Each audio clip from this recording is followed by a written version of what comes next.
Hello, I'm making this video to describe a little bit about what the retreat is and what it's going to entail, along with several other questions that I've had about it. First of all, what is the retreat? The retreat is a 100% self-sufficient barter and trade community.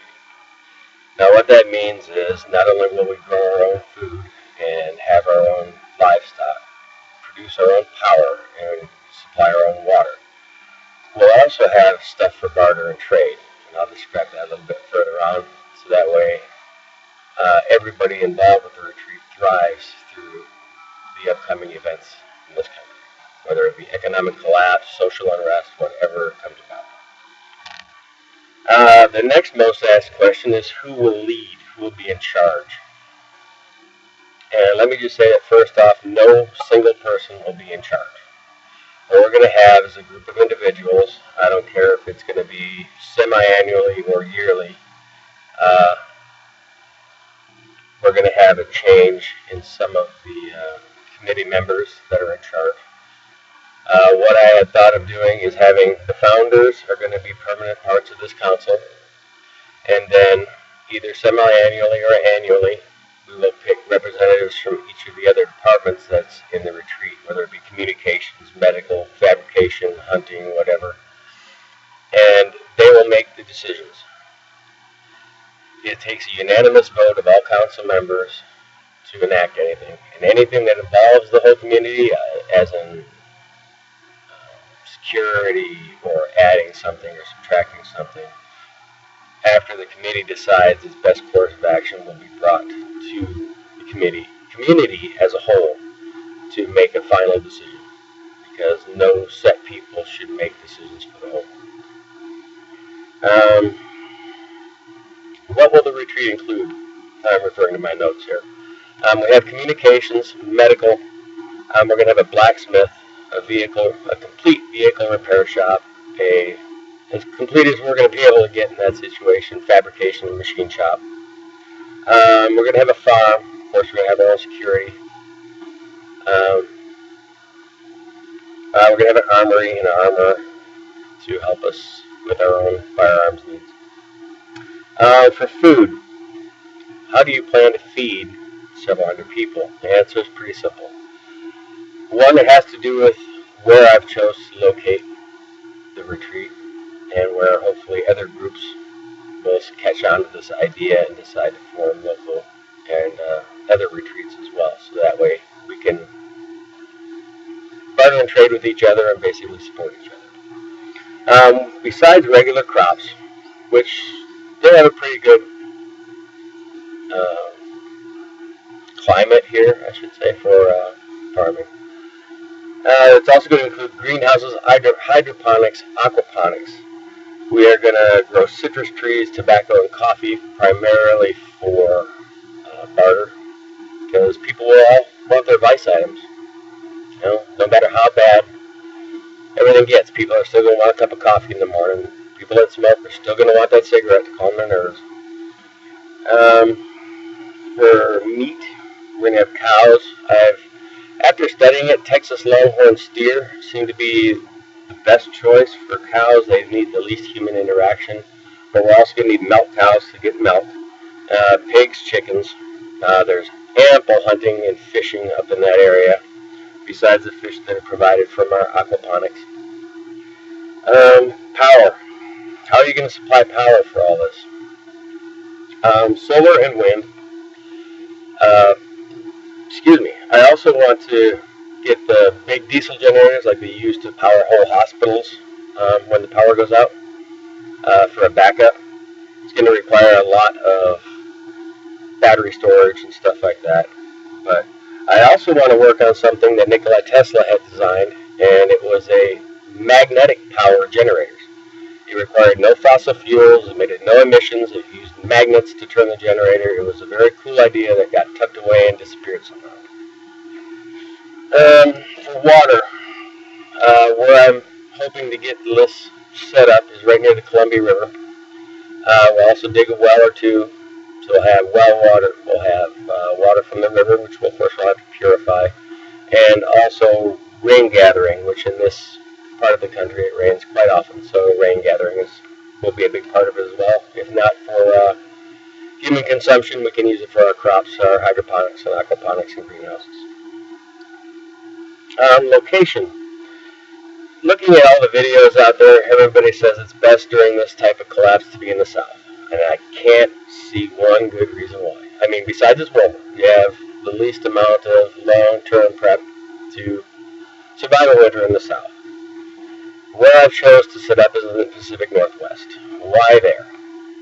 Why not in Minnesota or Maine or someplace else up north? Well, number one, the winters there are way too harsh. I mean, I was born and raised in Minnesota. It's not a nice place to be in the winter, especially up in the northern parts. North central and northeastern Washington state, northern parts of Idaho, have some of the best and most fertile land in the whole wide world.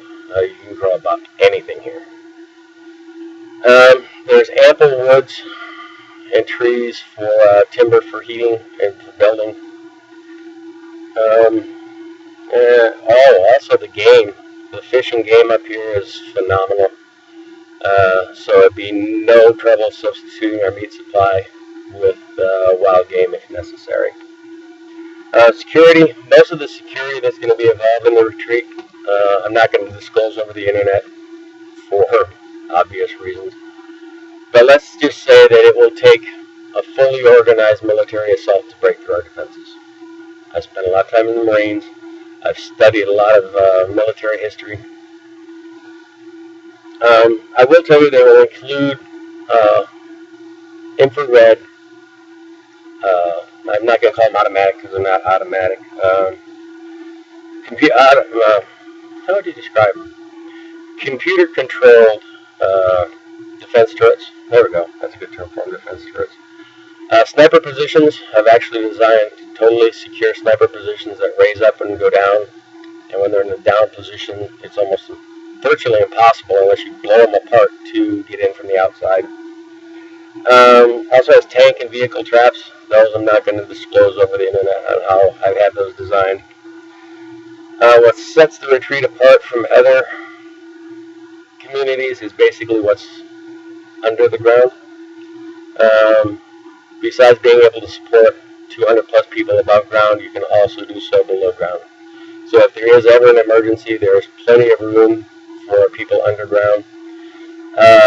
There is one main entrance into the underground facility, but that is protected by defense turrets, sniper positions, and the doors are pretty much almost anything proof, including having angles and tank traps at the angles to prevent vehicles from just trying to drive through our doors.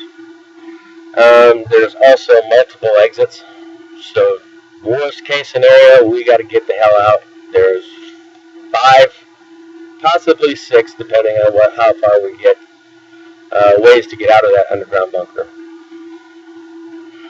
Let me see what else. The main reason to join a community versus living in a missile silo bunker.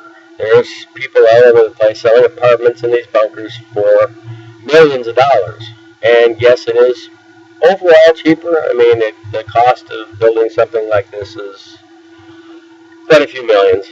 But let's put it this way, it's about half the cost of what that guy made off selling those apartments in the silo. The problem with the silos is those are death traps. I mean, yes, you have all these amenities. Yes, you're warm in this nice, safe, secure underground bunker. There's one big blast door, and nobody can get in. Problem is, they know you're there.